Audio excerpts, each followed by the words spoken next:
On the evening of Saturday, June 30th, spectators began lining up all along M24 and all around the lake, hours before Lake Orion's third annual Dueling Fireworks show.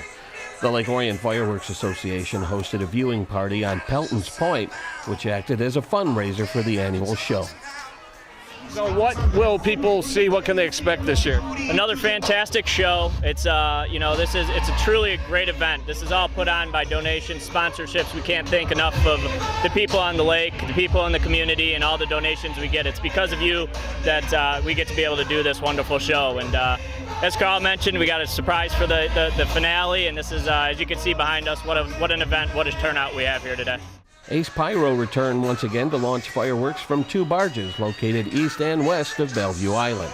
The show began just after 10 p.m., continuing a tradition that has a long history in Lake Orion and has been ranked 14th best in the nation by Guff.com.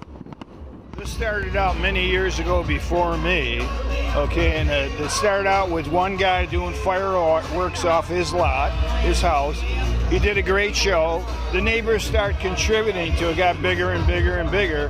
Then it became Lake Orion Fireworks Association back in 1990. Okay, so all the donations are private. We don't take any government money. So I tell everybody every year, donate. This is your show. You know, the more you donate, the better the show. So obviously they're contributing. When we became 14th in the country, for a small bird like this is pretty amazing.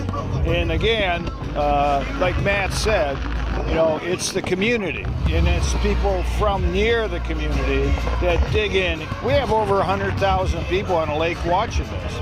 I mean, it's unbelievable. You can't go down M24 now, you can't find a parking spot. The show ran a satisfying 30 minutes long, culminating with a spectacular finale that many spectators described as the best ever.